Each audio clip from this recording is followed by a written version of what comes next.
Saudara, kita perlu kuat dan teguh pada akhir zaman. Akhir zaman terjadi banyak goncangan-goncangan.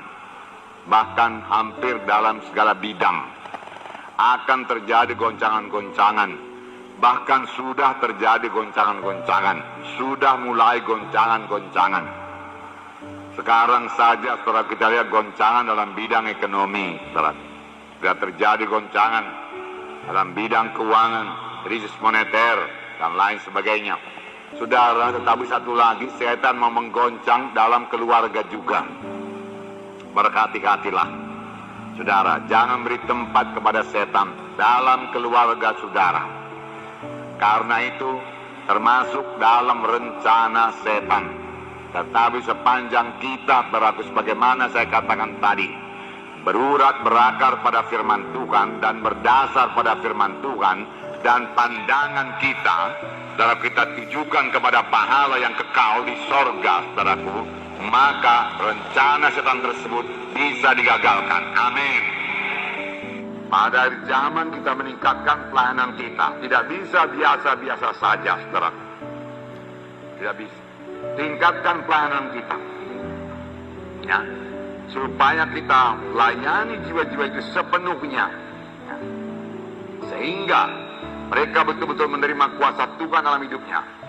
Kalau dia sakit, doakan sampai pertolongan Tuhan jadi kepadanya. Kalau dia terikat, doakan sampai dia bebas. Amin. Jangan asal siap saja, jangan. Kasih Tuhan harus memenuhkan saudara.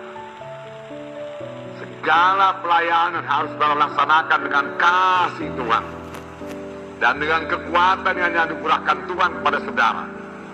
Jangan seorang pun bersandar kepada kekuatannya sendiri, tapi dia bersandar pada kuasa Roh Kudus yang melengkapi dia untuk mengerjakan pekerjaan Tuhan. Amin. Dan Tuhan akan meneguhkan pelayanan saudara dengan kesembuhan, dengan kebebasan, dengan jiwa-jiwa yang selamat, jiwa-jiwa yang berubah, dan yang kemudian perlu diteguhkan terus, sehingga pengikutan jiwa-jiwa tersebut, termasuk juga pengikutan saudara sekalian, ya, tidak lagi bergantung atas berkat-berkat Tuhan. Itu dangkal sekali. Saya mau mengikut Tuhan kalau saya diberkati Tuhan. Saya mau mengikut Tuhan karena saya sudah sembuh daripada penyakit saya. Saya mau diberkati Tuhan karena bisnis saya diberkati Tuhan. Saudaraku, bukan itu dasar mengikut Tuhan, bukan. Ya, berkat Tuhan yang Tuhan berikan kepada kita di dunia ini hanya sementara. Kesembuhan pun hanya sementara. Ya, hanya sementara. Ya. Mata kita harus kita tujukan kepada hal-hal yang kekal. Amin. Ya, pandang kepada hal-hal yang kekal. Saudara, kalau dalam mengikut Tuhan kita hanya berharap akan perkara-perkara di dunia ini saja, maka kitalah orang yang paling malang. Firman Tuhan berkata. Itu 1 Korintus 15 ayat 19 kalau saya tidak salah. Saudaraku, yaitu yang menginginkan, ya, barang-barang materi dunia ini supaya saya mengikut Tuhan, supaya saya keberkatan, ya, saya mengikut Tuhan supaya saya sembuh, ya, saya mengikut Tuhan, ya, karena memang sudah nggak tahan lagi serangan-serangan setan, ya. Kalau dia perlu dibebaskan. Kalau sekedar itu aja tujuan kita, saudaraku, kita adalah orang yang paling malang di dalam dunia ini. Amin. Oleh sebab itu tujukan pandangan kita kepada pahala-pahala yang kekal yang sudah menanti kita. Pada akhir zaman itu saja yang bisa memegang saudara teguh dalam Tuhan. Ya, karena goncangan akan bertambah hebat pada akhir zaman ini, saudaraku. Kalau pandangan kita hanya sekedar, saudaraku, di dunia ini saja, saudara, kita akan gugur daripada iman. Dan firman Tuhan sudah memperingatkan lebih dahulu, pada akhir zaman akan banyak orang-orang pilihan yang jatuh daripada iman. Hendaklah mata kita, mata rohani kita, memandang kepada hal-hal yang kekal. Paulus berkata, aku mengarahkan diriku ke hadapan kepada panggilan Tuhan, mahkota kemuliaan yang sudah tersedia bagiku. Dan tidak ada yang dapat memisahkan dia dengan kasih Kristus. Amin. Haleluya, saudara. Nah, puji Tuhan.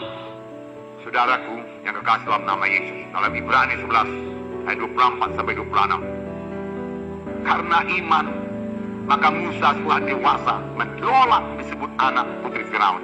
Karena yang lebih suka menderita sengsara dengan umat Allah daripada untuk sementara menikmati kesenangan dari dosa.